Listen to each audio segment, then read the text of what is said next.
Now, before you ask why am I making this video, I want it to first be known that Andrew Tate is literally one of the most searched men on Google right now. And is now somehow more searched than Mr. Beast, Kanye West, or most shocking of all, even the Island Boys. But what I find most peculiar about Andrew Tate is his claim of going from atheist to Orthodox Christian. But I want to change teams because I'm looking at these atheists and they're all just dorks. Is the man that built his wealth with a multi-million-dollar webcam business and casinos truly a Christian? Is this a way of making penance for some of his past life indiscretions? Or is he trolling? On this video, we'll be reacting when Andrew Tate claimed to be a Christian and some of his other polarizing views that many are finding problematic.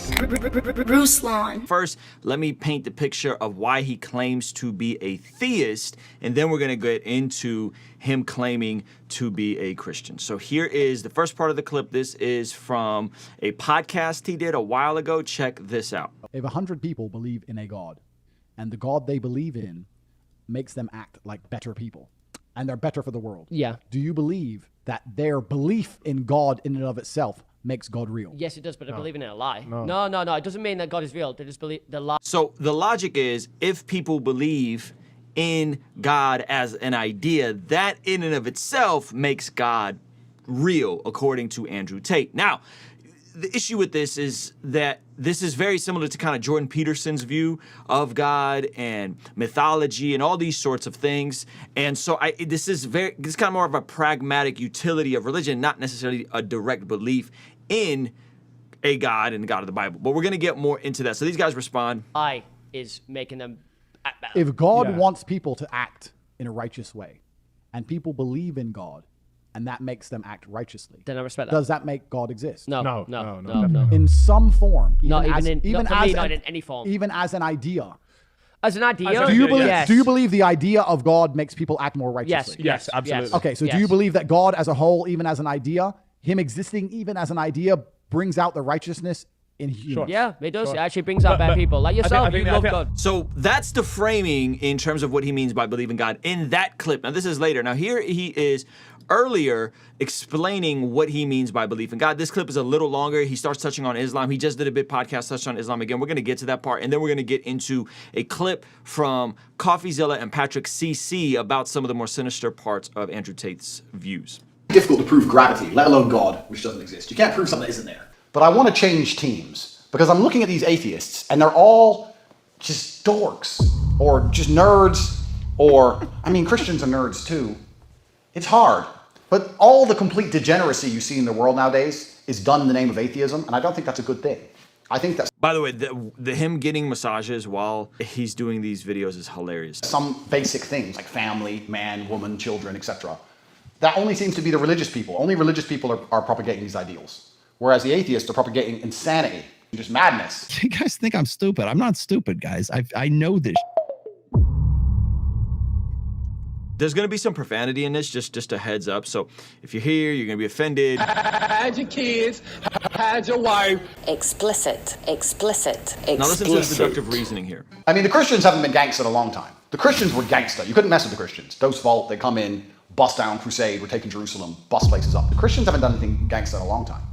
If I had to bet on a religion, the same way I'd bet on a company, let's say you're going to put 100 grand into a company's stock and you had to bet on it going up or down, I'd have to bet on Islam. He recently said this in a recent podcast. He says that, hey, you know, Islam is the last religion that actually enforces what its views are. And he goes on to unpack this further. Now, there's something he's missing here that we're going to come back to in a second. So I'll play some more of this Islam bit, and then I'll kind of show you where he says he lands. In the mosques. So he says, if people were to vandalize mosques in Saudi Arabia, the Muslims wouldn't go for it, but they vandalize mosques in Europe, churches all the time in Europe, and no one has a problem with it. In fact, recently in Sweden, some guy burned the Quran and they burnt the whole city down, teach them a lesson. And these are not even the native people. These are the people you let in to be nice. Crazy. So the Muslims, you don't mess with the Muslims. But then, do I really want to go full Muslim? I mean, I get a bunch of wives, which is cool. But what I'm thinking of doing is, coincidentally, I live in Romania, which is the most Christian country in the world, and it's Orthodox Christian. And the reason I like Orthodox Christians is because Catholics obey the Pope. And the Pope is fully gone. He's fully part of the social agenda with this left-wing liberalism woke garbage. The Pope spends all his time talking about things which are against the tenets of Christianity because he wants to be liked by the mainstream media. So Catholics are done. Bunch of cowards. You ain't got shit left. But Orthodox Christians, like the Russian, Greek, Romanian church, they still don't play games. You can't play games here. Recently, I read all the time on the news here in Romania about what the church is doing. And you can't piss off the church. You can't disrespect the church. Everyone respects the church here. No one vandalizes anything. The Orthodox Christians will still mess you up. So I think I'm no longer an atheist. I'm now an Orthodox Christian. And for that reason, I now go to church at least twice a week. This is him. He has photos of him in church. I go to church twice a week, and I'm now a Christian. So there's no funny ha-ha at the end of this Tate speech. I just genuinely believe it's good for society, which means it has to be good for me. So I'm now a Christian. We all knew I was going to heaven anyway. So there is where he's at with specifically being an Orthodox Christian. He says he goes to church twice a week. This isn't the only time he's made this claim. He's referred to himself in third person as a man of God in multiple interviews, and this is what he believes. Now, where my brain goes on this is considering some of the ways he built his revenue streams early on with the casinos and the webcam. I'm curious if he's starting to recognize some of the own tension and conflict he feels within himself, or is this just his trolling methodology? Is he experimenting? He's not sure. I don't know. What I do know is that some of the stuff that came out from Exodus Cry, which is a nonprofit organization that highlights trafficking, has shown some stuff that Andrew Tate, and again, I haven't been able to individually verify, but in one of his courses, allegedly, he teaches forced pimping. Okay, now, forced pimping, that's trafficking. You guys think I'm stupid. I'm not stupid, guys. I know this. That's what it is. Forced pimping is trafficking. So if he is teaching guys how to build webcam models so that they're forced and they don't keep any of the money, this is very problematic. Again, haven't been able to independently verify. This is not a good look, okay? At the very least, it's not a good look. Of course, they're denying everything. They're saying that there was one girl that was on Instagram Live. Her boyfriend saw there, called her. Her boyfriend then called the police for her because she said she was being forced there, and that was the reason why they were getting arrested on video. There's that footage. I don't know how much of this stuff is true. What I do know is that he definitely sounds very confused with regards to this, and what he's missing about faith in general. The difference between Christianity and Islam is that we follow a God who lived the life we couldn't live, died the death we should have died, and while he was on the cross, he was praying for the very same people that were insulting him, for the very same people that were crucifying him, for the very same people that were brutalizing him. This is an image of the cross and the upside down kingdom that I'm not sure if Tate actually understands this gospel. And by the way, I've reached out to him, sent him a DM, said, I'd love to talk to you more about your faith. Let's do something together. Highly unlikely he's gonna get back to me. He's scorching hot right now. But I think he's missing the gospel component in this. I think he's missing the grace and the mercy side, that God is a very, very, very holy God, and that he can just zap all of us if he wanted to, but he chooses not to and sends his son to deal with the issue of sin and to create a pathway for us to have a relationship with him. And the best part about this is that it's not just as an idea, God is good for society. As an idea, God is good for whatever humanity, religion is good for humanity, but it's better than that. That it's actually true. A way that C.S. Lewis and J.R.R. Tolkien described it was that this is the greatest story ever told, the best myth ever told, except what makes this one different is that it's true. And friends, that is the good news. I think he's missing the fact that this is something that is real. It happened. History split because of the resurrection and the life of Jesus, that this is a bodily event that we can look in and investigate and see how it completely transformed the world. I think he's missing this. Now, in missing this, I have to then ask, is he trolling to an extent? Is he trying to do things like appeal, like a religious guy, to reach a more predominantly conservative demographic? I don't know. I hope that some of this is real, and I hope that as he evolves, things change for him. I said this on my conversation with Rolo on Valuetainment. I'll link that in the description. I said the logical conclusion of living your life the way Andrew Tate prescribes with regards to one man having multiple women is Nick Cannon. And so we could act like that's cute. We can act like that's funny. We could act like that's sexy. But hear Nick Cannon talk about his struggles with not being able to be around his kids as often as he would like. He has, 8, 9, 10 kids by 8, 9 different women. And there's a lot of tension there. There's a lot of cognitive dissonance there that he's going through. And this is ultimately what Tate's prescribing. Now, I want to play you guys 2 more clips, one from CoffeeZilla and one from Patrick CC, kind of breaking down the business strategy of this. And this is a marketing tactic that I think people misunderstand. There's a verse in 1 Peter, and it says, the things of the world, the lust of the eyes, the lust of the flesh, and the pride of life.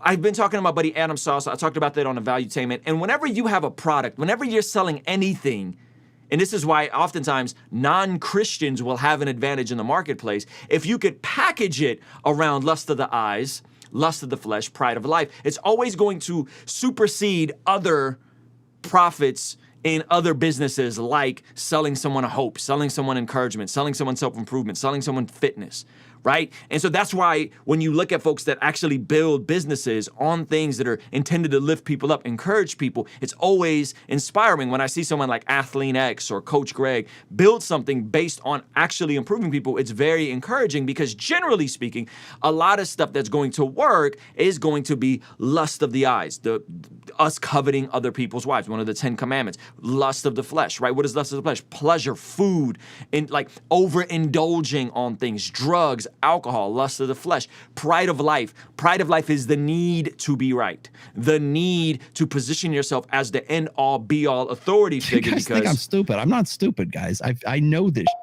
Right? And so you always are positioning yourself as the truth, as the authority, as the one with all the answers. And if we're honest, Andrew Tate is using at least 2 out of the 3 of those in the way he is selling his products, right? And again, the trafficking thing is even more problematic, but that's like illegal. But at the very least, if he's running a agency for webcam models, that's very, very, very, very lust of the eyes, right? Pride of life, the need to be right. Everything, the world is one big matrix and you need to unplug, and I'm the one that has all the answers to all of your problems, and they're trying to get you, they're coming for you, they're indoctrinating you, and I am the pathway to unplug. I am Morpheus, right? When you make content like that, that's what I mean by the pride of life. You are building something where you are the end-all be-all authority, and people following you allows them to have a degree of certainty and a degree of pride and a degree of being right, instead of what Jesus calls us to be, which is to be ministers of reconciliation. In the way that God reconciled the world unto himself through Jesus, we are called to then go out and reconcile people back to God, reconcile people back to each other, reconcile people back into community. So let me play you guys these last 2 clips, and this gets into the nitty-gritty of the way the businesses are structured. This is CoffeeZilla, pretty solid channel where he kind of does some of this like self-help guru exposing stuff. And then I'm gonna play you guys a video from Patrick CC about the kind of more sinister, dark part of this whole thing. Like in one segment, he'll say something outlandish, like men should be able to cheat on women, but it doesn't work the other way around because that's disgusting. Let's not pretend that male loyalty and female loyalty are the same thing. But loyalty is loyalty.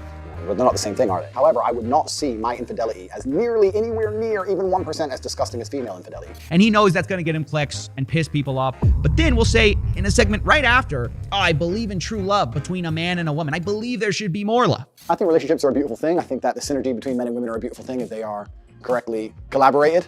I think that that's what makes society function. I think that's what makes the world function. I think that men and women falling in love and having children and having families are very, very beautiful things. Well, who doesn't agree with that? And he'll talk to like men's issues. He'll talk about how lonely men are. Most men are absolutely and utterly invisible. This is the truth about masculinity, right? It's very easy for women to sit here and complain about the top 2% of men because I've dealt with this. So you guys see the framing on this. There's right about certain things, and then there's something really radical and polarized packaged on it, which makes the part that he's right about, like, hey, you know, a lot of men feel invisible. A lot of men are out here grinding away to provide for women. When people are hearing that part, which we know intrinsically is true, then the part that's more outlandish kind of hits a little different. This guy is arrogant, blah, blah, blah, blah. Most men don't even f***ing exist. They send 10,000 DMs and never even get read, let alone replied to. And so this makes it so that the many people who are trying to say, Andrew's just crazy, they don't see the full con that he's running, because the crazy is only half of the game.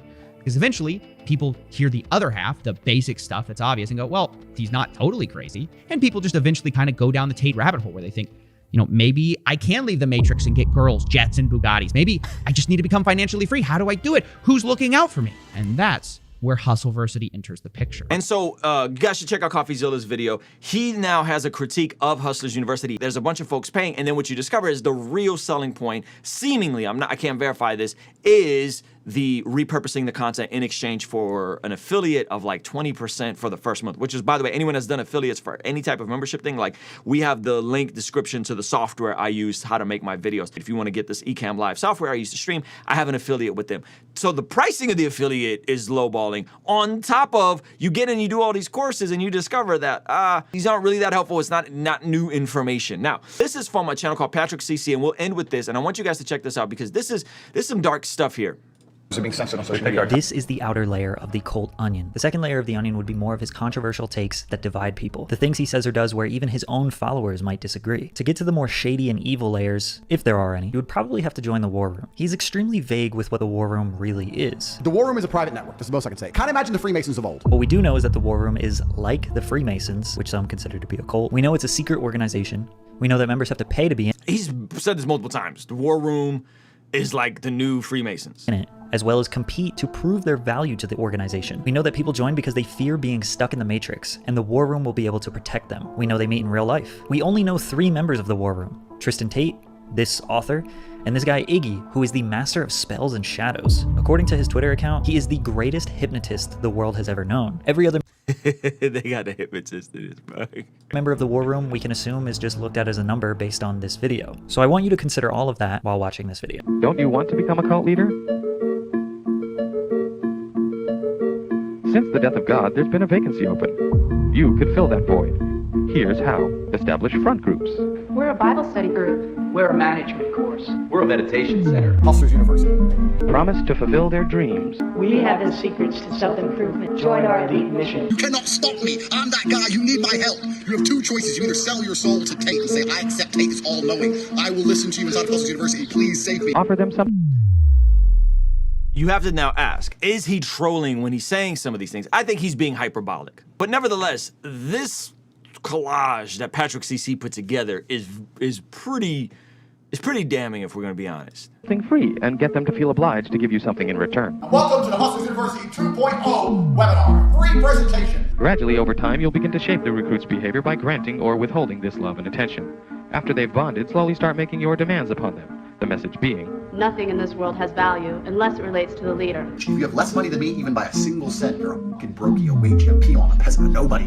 induce guilt. And here I am showing you how War Room members live their lives. And you're not thinking, I need to get in that room. I don't know what you're thinking. You're probably not thinking at all. And instead, you're going to sit at home, make some excuse for why you're not in the War Room, why you're not part of our network. And fear. I think you need to be sitting here panicking at the fact that you don't have enough money. You need to be concerned and worried and sad, and you need to do something. My question for you guys in the comment section, is this hyperbole?